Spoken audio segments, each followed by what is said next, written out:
when we look at this era, the real contemporary of Sandow was, of course, George Hackenschmidt. Probably the strongest man was Louis from Canada. Louis Apollon is a massive icon in sport in France. In Sandowina's case, we have people's remembrances about how she struck them. He empowered people to look after their bodies, get fit, improve their mind, and change their lives, and that's a great gift. I think all of these strength legends have this desire to express themselves physically, presenting their muscularity and their strength in creative ways. The fact that they were not just competing on a standard barbell meant that they had to find ways to demonstrate strength that the public could identify with, and that at the same time they could marvel at. He was very modern in his exploitation of lighting. He had a posing box in order to show himself off. Now we're all trying to invent new kinds of movement activities, but we have such a fantastic, rich history where we can draw from that can inspire us in harmonic proportions.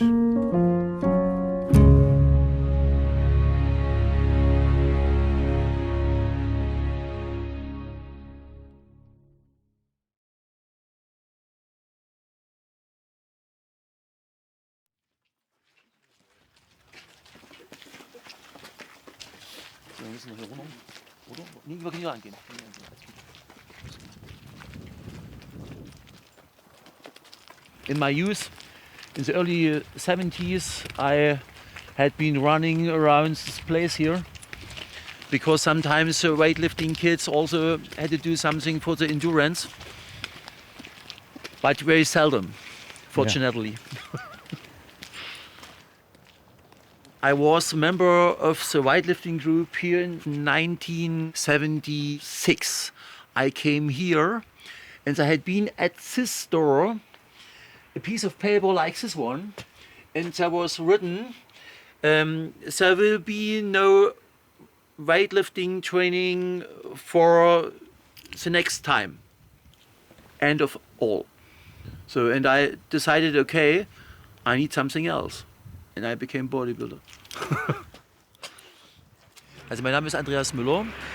Ich wohne hier in Werdau, bin als Doktor der Sportwissenschaft und Doktor der Sportgeschichte unter anderem auch beschäftigt gewesen mit der Geschichte des Kraftsportes in Ostdeutschland. In this room I did my first bench press and my first squat and my first gyms and so on. The bars and the dumbbells and barbells are a little bit newer, but the walls are the same like 40 years before. It influenced me what the history of strongman means for bodybuilding, and it also showed me especially how strong a man can be. Arthur Saxon, for sure, had been as strong as he has been, and that's why it could be very interesting also for young people today to look into the history, what has been really possible. When Terry and I were talking about working on Saxon, who was one of his great heroes, because he was the strong man from the past who really tried to tell the truth. And Sandow in this era, of course, was this rather godlike being that everyone knew and everyone admired. And really, when we think about why Saxon starts his professional career, it is exactly like so many other boys in the world at that time. It's not that they necessarily wanted to be Sandow, but they wanted to beat Sandow. For those outside the world of physical culture, Eugene Sandow is the man to know. He's the one that people know about. Everyone knows about his stories and his life and his feats. For dedicated weightlifters, for true enthusiasts of the iron game, Arthur Saxon is the weightlifter's weightlifter. And although Sandow may get the plaudits among the general public, for true individuals in the know, Saxon is the strongest man that they've ever met. Yeah, he was unique, and he was regarded by his brothers as the best of the three.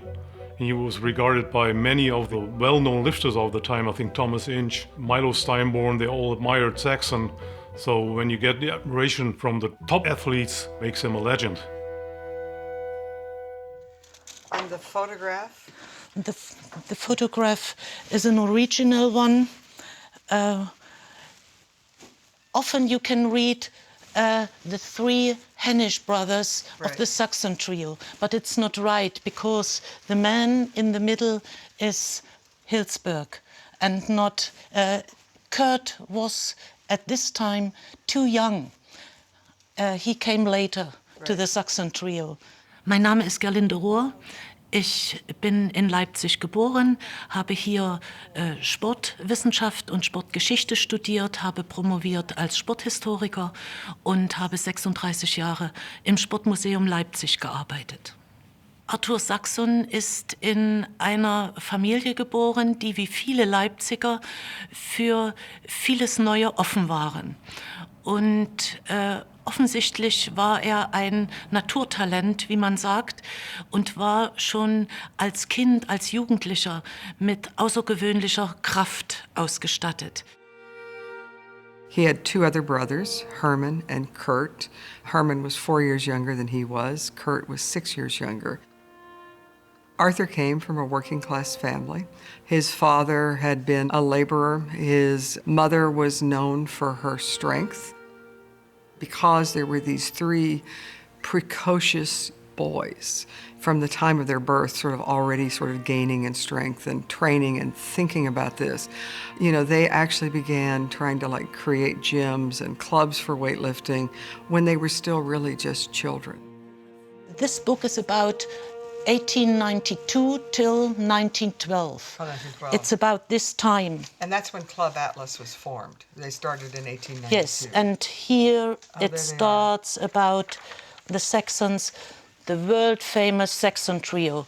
And he started a club at a young age, 14 years old, and they had different kinds of weights because they were training in the basement. One of the persons that lived in that house was disturbed by the noises they made. He called the police. They forbid the boys to train. This created a big problem for them. They split up all the weights, and so they end up like moving them over to their apartment house. So here's Arthur at 15, you know, Herman is 11, and of course then poor old Kurt is just 9 years old, but he's lifting weights. So they have some mishaps. The lifting doesn't go well in the living room either. Arthur was working on a feat that he would do where he could lift the 100-pound kettlebell and he would then have somebody sit on top of it, so he'd have more weight that way. The brother, the kettlebell, Arthur all go crashing into this cabinet. It all falls to the floor, which of course then cracks the floor and also knocks the ceiling light off of the apartment below. This is also then a problem. And then when Arthur was 16, he actually joins what becomes his real weightlifting club, which is the Atlas Club, as it was called in Leipzig. And this is a club where there are professional wrestlers, professional weightlifters. There are people who really know what they're doing. So what we know about his story is that we have the death certificate when he dies in Duisburg. Yes. And this gives this house as the address where he was living at that time. Arthur Saxon has been living here in the early years of the 20th century. Normally, the Saxon brothers has been active in the area of Leipzig, but Leipzig is about 150 kilometers from here, and that's why I was surprised to listen that this average house has been the flat of such a famous man. And Arthur Saxon is, of course, one of traditional founders of this whole sport. We feel that these are the roots, and we also continue what they began.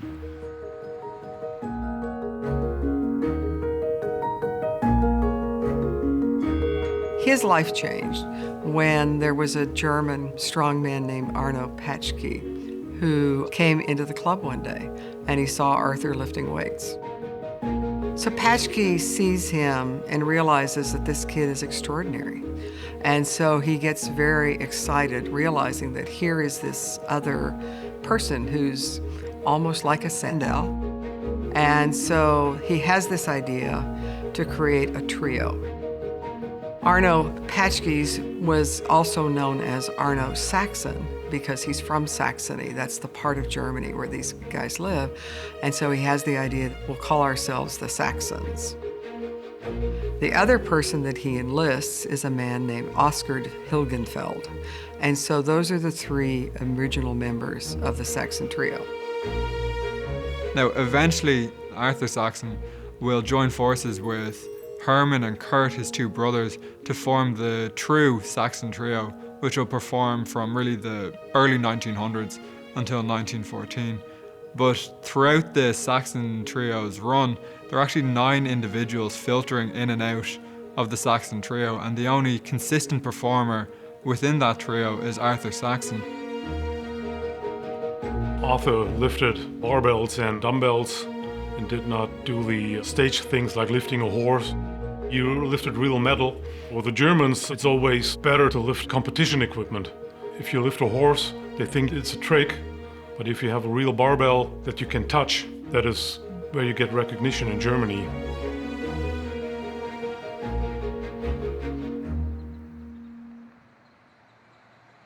Hier hat ein Kraftsportathlet aus Leipzig später die Geschichte des Saxon Trios festgehalten. Er hat hier versucht, eine Biografie dieser Kraftsportgruppe zu schreiben. Mein Name ist Wolfgang Metz. Ich arbeite im Stadtgeschichtlichen Museum Leipzig, hier im Sportmuseum Leipzig. Ich bin Museologe und zuständig für die Sammlungen hier im Haus. Und es gibt sehr viel Bildmaterial auch zum Saxon Trio. Also hier zum Beispiel diese Fotografien der Gebrüder Hennig. Ja, man sieht, der Autor dieser Dokumente hat sich sehr viel Mühe gegeben, das in diesem Album festzuhalten. Also er war wirklich ein Fan des Kraftsports und ein Fan dieses Saxon Trios. When Arthur is a very young man, he's already being picked out as one of the strongest individuals in Germany. So he comes to England and he plays his first theatre in Sheffield. He sets out a series of challenges to the audience and to the world of physical culture to see who can face the then young Saxon in a feat of weightlifting. Now, unbeknownst to Saxon at that time, Eugene Sandow, who's then termed the monarch of muscle, the world's most perfectly developed specimen, is in the audience one night. Sandow, enraged at Arthur's claims that he can outlift anyone in the world, jumps onto the stage and accepts Saxon's challenge. So then they started talking about, well, we're going to do a challenge to see who can lift the most weight over the head, which meant that they were basically going to do a bent press. So bent press is a strange lift. You start by standing the barbell up, you then wiggle over to the side, you lean over, and gradually you end up with your body bent over to the side, the barbell's up over here, and come upright. It takes great agility, it takes flexibility, and you also have to be really strong in your core and a lot of strange places that people don't expect to be strong. I tried it. I thought, let's try what he did. And it's a pretty amazing exercise. Ja, mein Name ist Thomas Klose. Ich bin 52 Jahre alt, ehemaliger Kraft-3-Kämpfer, beschäftige mich seit vielen Jahren mit Kraftsport, Historie. I mean, balancing the bar and then bending and then trying to get the center of gravity with that one hand and then going down, pushing up. I should have tried it when I was stronger, but I didn't do it. With the weight that they chose for this contest, which Sandow agreed to, it was a weight that was also a pretty good challenge for Arthur. Arthur actually missed his first attempt at the weight, but then he came right back, tried it again, and the second time he made it, barbells all the way up overhead. Sandow, however, tried it and tried it and tried it. It took him 5 attempts, which is more than anybody normally would have given him. And at the end, he never fully recovered with the weight. But according to the reports of the men who were there and witnessed this, he never stood fully upright with the bar. So at the age of just 19 years old, Arthur Saxon has defeated for many the undisputed face of physical culture, and he is laying claim to the title of world's most strongest man. Ich denke, erstmal waren die Saxons, die Hennig-Brüder, Vorbild für viele andere Kraftathleten. Sie wurden ja dann auch vor allem berühmt, nachdem sie Eugene Sandow in London geschlagen hatten, und zu Hause in Leipzig wollten ihnen viele nacheifern. So, having defeated Sandow in competition, Arthur's reputation continues to grow and grow. Donald Dinnie, the famed stone lifter of Scotland, gets word of Arthur Saxon's supposed lifts, and he starts to write a series of inflammatory articles in British newspapers saying that there is no way someone called Arthur Saxon could possibly do any of these lifts that people are claiming. Now, Arthur Saxon, never a man to back down from a challenge, visits Donald Dinnie in his home in Scotland, loads up the barbell that Donald Dinnie has placed out in front of him, attaches kettlebells, attaches extra plates, attaches every weight in Donald Dinnie's home, bench presses the weight overhead, and Donald Dinnie goes from being Arthur's fiercest critic to one of his most vocal supporters for the rest of Arthur's life. Eugene Sandow has been the grandfather of bodybuilding, the founder of bodybuilding, and sometimes there had been a struggle between Arthur Saxon and Eugene Sandow, and Saxon won. And this has been the point when Eugene Sandow realized that it is not a good idea to make competitions who is the strongest man of the world, because maybe sometimes he is the second strongest man.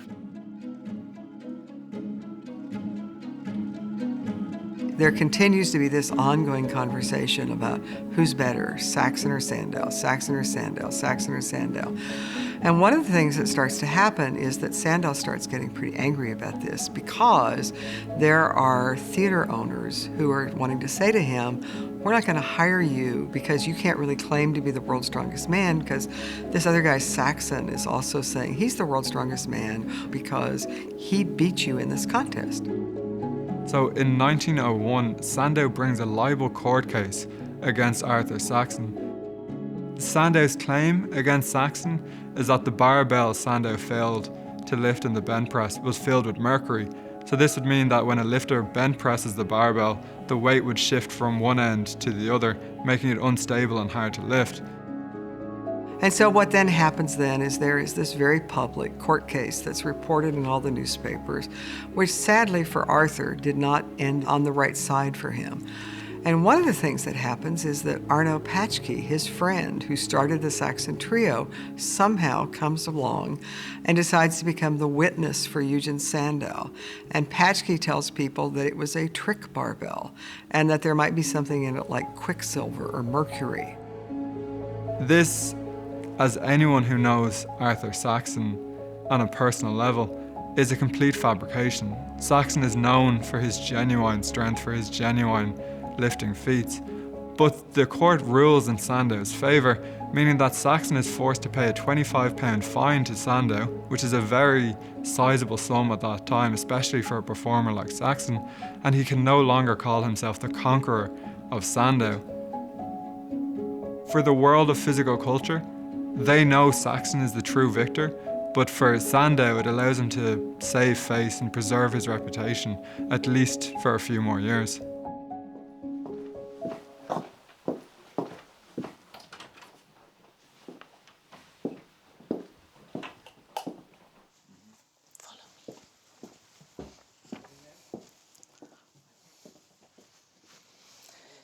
You see, it's from the exhibition, not still not unpacked, because we showed it in the exhibition. And this one is from the Saxons. The blue one? The blue one.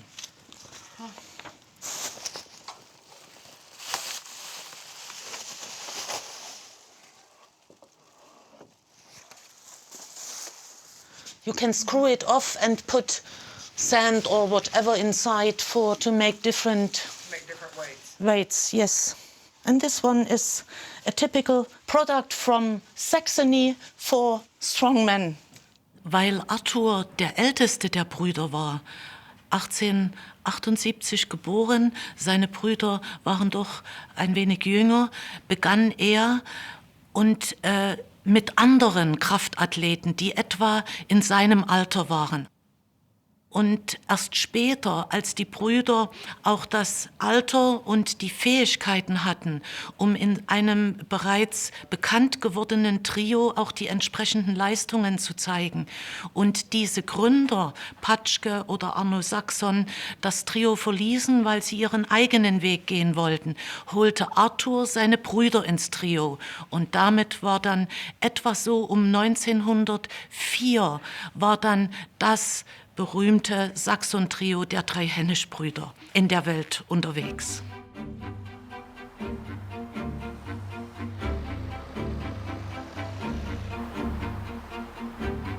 As they travel around, there's this sort of routine that develops. Kurt is the cook. Their diet, by modern standards, is probably not ideal when they're cooking for themselves. The stories report that they would eat 8 eggs apiece for breakfast, pound of bacon apiece, maybe some sausage, loved butter and cream, and of course, lots and lots of beer. And so one of the associations that we have with the Saxons is with beer drinking and their capacity to drink beer. There was really only one night we know that they actually appeared on stage and were actually quite inebriated. Herman was supposed to lift somebody up overhead, person fell over the back, fell on their head. They actually had a barbell that fell off the stage, this performance, bounced, kind of went over the stage, hit the piano, and of course they kept giggling and laughing, but the audience loved it. And then the theater owners, who were not happy about the damage that was being caused because they kept dropping everything, but they actually booked them for another week because it's like the old P.T. Barnum expression, there's no such thing as bad publicity. Everybody wanted to see these guys because now they were famous for this. So they would do this, and then sometimes instead of having the barbell here, they would have a big board with many, many people sitting on it. I don't know who And that... of course other people tried to... They copied, right. Yes. They also did some stunts, I would say. They had what they called a human bridge. They built a large wooden bridge, and the brothers got underneath it and used their legs as pillars, and then a car went over it, tons of weight on that bridge, and the brothers supported it with the power of their thighs. And the bridge is made of heavy timbers. Some reports suggest that the bridge itself weighs about 2 tons.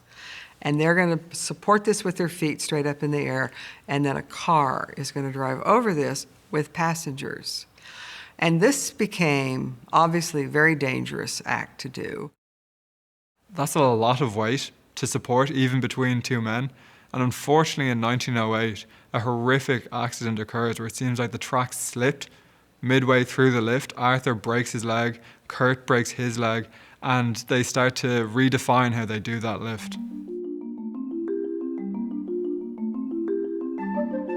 The Saxon brothers' sort of real rise to superstardom really begins, I think, in 1908. Ringling Brothers, Barnum and Bailey's, these circuses in America have grown into these monstrous train shows. One of the Ringlings, he sees the Saxon brothers, and he thinks they're exactly what we need. And they decide that they're going to offer them a contract. They were going to get paid $375 a week. They become, in all the newspaper accounts, the biggest feature of the circus. Der Einfluss war enorm. Wussten die Leipziger, was ihr Arthur Saxon Trio in aller Welt für Aufsehen erregte. Und deswegen war ihr Einfluss auch groß, als sie gar nicht mehr in Leipzig waren. The 1913 season, though, doesn't go as well for them. One of the Ringling brothers, Charles Ringling, actually sends reports back to the headquarters about what's going on that year, and he's not quite as happy with the Saxons. They're still a big draw, but they are not always perhaps the proper moral force that they would want them to be on the circus grounds. The real problem is that they keep bringing back too much beer, and they're not supposed to have beer in the circus trains. Although this is a big opportunity for Arthur Saxon, It is likely the only time that he would be hired in the United States. He falls out with the Ringling Brothers owing to his drinking, owing to his boisterous behaviour. So he's quickly terminated from his position with the Ringling Brothers Circus and brought back to England. This actually is kind of important in the sort of the future of their lives, because 1913, of course, puts us right on the cusp of World War I.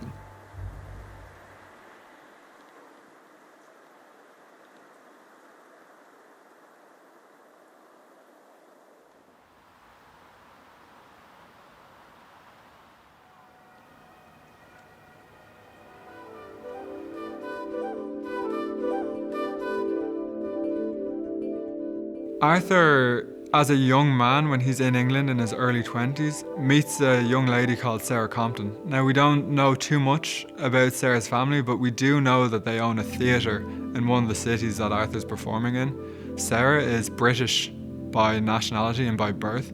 Interestingly, when she marries Arthur, she also becomes a German citizen, which seems inconsequential at first. But during the First World War of 1914 to 1918, Sarah has to ask the British government to be exempted from very restrictive terms. They want to place Sarah in an internment camp because she's technically a German citizen. When World War I breaks out, two things happen. One is that, of course, theater goers are not really interested in watching German entertainers when we're now at war with Germany. Beyond that, though, is also the fact that the British government decides we need to start rounding up all the Germans. And although Sarah is exempted from that, her experiences show just how dangerous it was to be a German citizen in Britain during the First World War. We do know that Kurt and Herman and Arthur all leave England in 1914 as the war breaks out.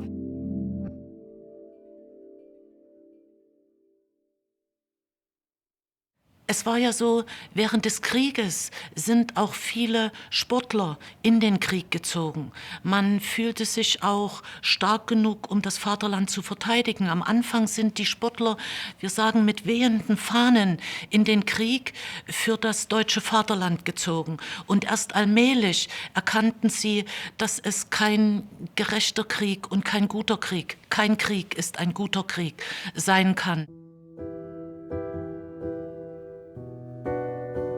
Arthur's two brothers were drafted to protect their home country, Germany. And Arthur was not drafted because he was blind on one eye. He had an accident early. He was probably lucky not to get drafted for the duty because the World War I was extremely tough. So many people died. While his brothers apparently serve in the military, Arthur is trying to still make money by playing in Scandinavia, in Norway, and places like that.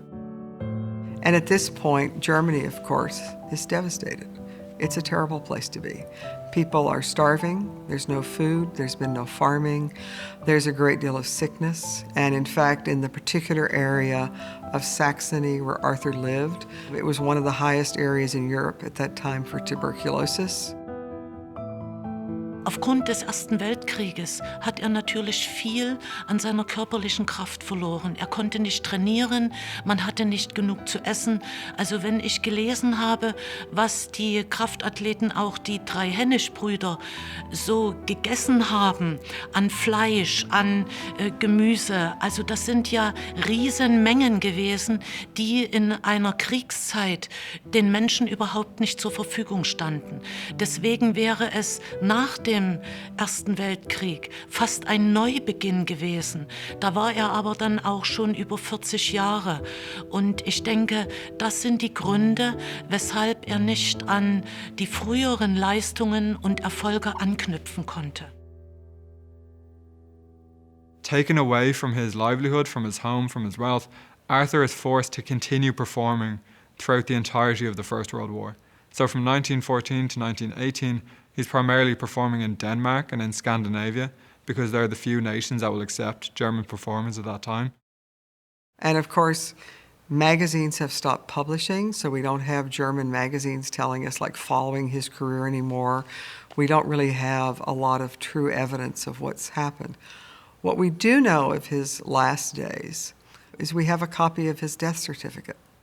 On his death certificate, when they filled it out and listing his occupation, it says that he's a stonemason. It doesn't say that he's an entertainer, it doesn't say he's a strongman, it doesn't say he's a performer. At 43 years of age, Arthur Saxon dies of tuberculosis in Germany, away from his wife and away from a lot of his friends in Britain. So for a man defined by his strength, by his vigor, by his vitality and his power, it's a very sad end. It's a very short life for undoubtedly one of the most important weightlifters and performers of the early 20th century. Both Kurt and Herman make it through World War II. And so Herman decides he's going to go to Leipzig. He's offered a chance to do some teaching at the university in Leipzig, and then he moves from that gradually and decides to open a commercial gym so he can make more money. Sadly, in 1943, when after the war has started, Leipzig begins to be bombed, one of the places that's bombed is Herman's gym. But he holds on, he's very, very poor, and Herman actually will live into his 70s. Kurt, on the other hand, and his wife, who's also German, end up in a little smaller town called Sieg. Kurt actually decides at one point that he would be better off if he could get back to East Germany. And so they start trying to save money so that they can make this trip to go to Leipzig, hoping that they can get across, and this is in the 50s. And then they get there and they get turned away. It's these sad endings to these long, long lives that they have. I live in Witten. We call it Ruhrgebiet. It's actually close to where Arthur was buried. What I would like to see is that the old-time lifts, like the band press, could be part of some of the competition, probably in strongman, doing the same thing that Arthur Saxon did over 100 years ago.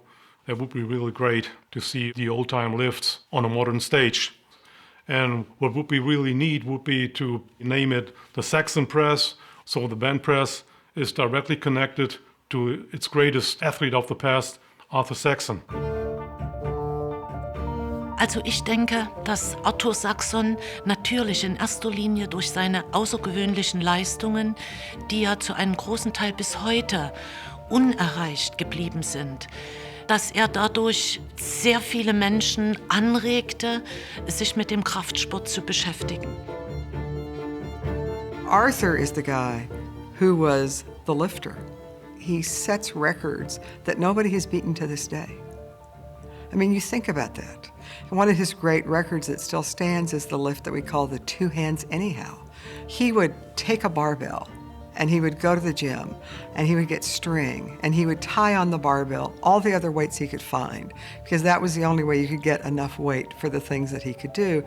And so he would pull that up over his head, and so he's got this barbell and these things hanging off of it, and then he would reach down with the other hand and grab some heavy kettlebell, curl it up or swing it up, and then push both over its head.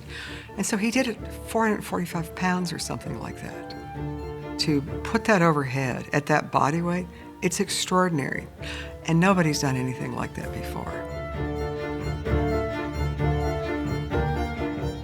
He's a legend because he is one of a very small number of persons who beat Sandow.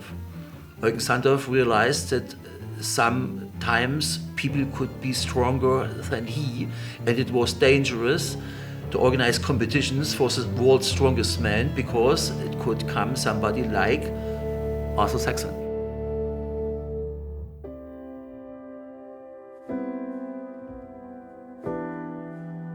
What makes Arthur a truly great lifter is his willingness to compete against anyone and everyone, including himself. Arthur is one of the first individuals to let people measure the weights he's about to lift. This is still a time when individuals will fudge their numbers, they'll lie about what they're lifting. Saxon doesn't care. So what distinguishes Arthur, what solidifies his legend, is not only his strength, which has lasted the test of time, but also the fact that he is a pure, raw weightlifter. Sah nicht wie ein Riese aus. Sah auch nicht wie ein Bodybuilder von heute aus. Und hat diese unglaublichen Leistungen erbracht. Das macht meines Erachtens Arthur Saxon zu einer Legende. Is he a legend? Yeah, I think so. Who else from the past who still holds these records? This isn't something that we may see change anytime soon. Was he a perfect person? Probably not. But was he a man when it came to the barbells and came to iron and came to wanting to prove what's possible and what a man can really do? He was every bit that guy.